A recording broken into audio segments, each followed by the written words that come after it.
Hello, നമുക്കൊരു journal ഉണ്ടാക്കിയാലോ? എൻ്റെ കുറേ കാലത്തെ ഒരു ആഗ്രഹമായിരുന്നു കേട്ടോ, ഒരു ജേണൽ ഉണ്ടാക്കുക എന്നുള്ളത്.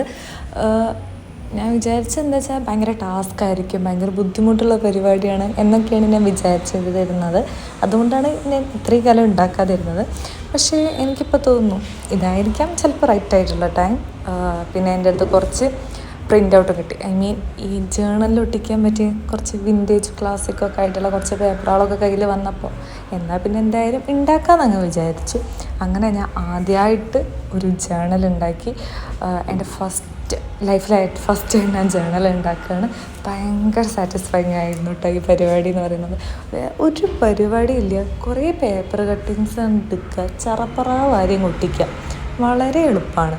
ഞാനിങ്ങനെ ചെയ്തുകൊണ്ടിരിക്കുമ്പോൾ ഞാൻ ആലോചിച്ചു, ഇത്ര പണിയുള്ളായിരുന്നോ ഇത് ചെയ്ത് തീർക്കാനെന്ന്. പിന്നെ എൻ്റെ കയ്യിൽ കുറച്ച് സ്റ്റിക്കേഴ്സ് ഉണ്ടായിരുന്നു, കുട്ടി കുട്ടി സ്റ്റിക്കേഴ്സ്. അതൊക്കെ ഞാൻ പ്രിൻ്റ് ഔട്ട് വെറും A4 ഷീറ്റിൽ പ്രിൻ്റ് ഔട്ട് എടുത്തതായിരുന്നു കേട്ടോ. ഞാൻ കുറച്ച് പൈസ, അത്ര വലിയ പൈസേൻ്റെ സംഭവമൊന്നുമില്ല. പിന്നെ നിങ്ങളെല്ലാവരും ഇപ്പോൾ സ്റ്റിക്കറൊക്കെ ഉണ്ടാക്കാൻ പഠിച്ചിരിക്കുമല്ലോ, അപ്പോൾ പിന്നെ നിങ്ങൾക്ക് DIY ആയിട്ട് സ്റ്റിക്കറുകളൊക്കെ ഉണ്ടാക്കാം. എന്നിട്ട് ഇതുപോലെ ഒന്ന് ചെയ്ത് നോക്കൂട്ടോ, വളരെ എളുപ്പമാണ്. കൂടുതലായിട്ട് നമ്മൾ ജേണൽ ഉണ്ടാക്കണമെന്ന് ആഗ്രഹിച്ചിരിക്കുന്ന ഒരാളാണെന്നുണ്ടെങ്കിൽ ഉണ്ടാക്കിക്കോളൂ. ട്രസ്റ്റ് മീ, ഭയങ്കര എന്താ പറയുക, സാറ്റിസ്ഫൈ ആയിട്ടുള്ള ഒരു സാധനമായിട്ട് ഇത് ചെയ്ത് കഴിഞ്ഞപ്പോൾ ഇത് ചെറുപ്രാകന ഒട്ടിക്കലാണ് സംഭവം എന്നുണ്ടെങ്കിലും അതൊരു ഭയങ്കര ആഗ്രഹമായിട്ടും പാഷനായിട്ടും കാണുന്ന ഒരാൾക്ക് ഇത് ചെയ്ത് കഴിഞ്ഞാൽ ഭയങ്കര സമാധാനമായിരിക്കും. ഞാനത് അനുഭവിച്ചു. ഇന്നലെ ഒരു ദിവസം ഞാനത് അനുഭവിച്ചു. ഞാൻ പറഞ്ഞില്ലേ കുട്ടി കുട്ടി സ്റ്റിക്കേഴ്സ് എൻ്റെ കയ്യിലുണ്ടെന്ന്. ഈ ഒരു ബോക്സിലാണ് എൻ്റെ സ്റ്റിക്കേഴ്സൊക്കെ ഉള്ളത്. അതിന് ഞാൻ റാൻഡായിട്ട് കുറച്ച് സ്റ്റിക്കേഴ്സ് എടുത്തു. പിന്നെ നമ്മളൊരു എൻ്റെ ബുക്കൊരു വിൻറ്റേജ് ബുക്ക് ആയതുകൊണ്ട് അതിലേക്ക് മാച്ചായിട്ടുള്ള കുറച്ച് സ്റ്റിക്കേഴ്സ് ആട്ടോ നേരത്തെ. അതൊക്കെ അങ്ങോട്ട് ചെറുപ്പറാന്ന് ഒട്ടിച്ചു. പിന്നെ ഈ ബുക്ക് ഞാൻ ക്യാഷ് കൊടുത്ത് വാങ്ങിയതല്ല, ഇതിനെ എൻ്റെ ഏട്ടൻ്റെ അടുത്തുനിന്ന് കാണാതെ എടുത്തതാണെന്ന് ചോദിച്ചാൽ അല്ല, മൂപ്പരായിട്ട് തന്നതാണ്.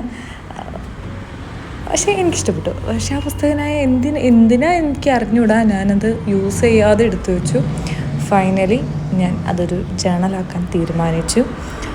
പിന്നെ ജേണൽ ഇഷ്ടപ്പെടുന്നവരും ജേണൽ ഉണ്ടാക്കണം എന്ന് ആഗ്രഹിക്കുന്നവരും ഇത് കണ്ടിട്ട് ആരെങ്കിലും ഇൻസ്പയർ ആവാനുണ്ടെങ്കിൽ അതും പെട്ടെന്ന് തന്നെ കൂടെ കൊടുക്കുക. നമുക്ക് ഓരോ ദിവസമല്ല, നമുക്ക് ഇടയ്ക്കൊക്കെ, ഇപ്പോൾ സ്കൂളൊക്കെ ഉള്ളതല്ലേ, അപ്പോൾ നമുക്ക് ഇടയ്ക്കൊക്കെ ഇങ്ങനെ ഒഴിവ് സമയത്ത് ജേണലൊക്കെ ഉണ്ടാക്കാം കേട്ടോ. അപ്പോൾ ഇത് ലോങ് വീഡിയോ ആണ്.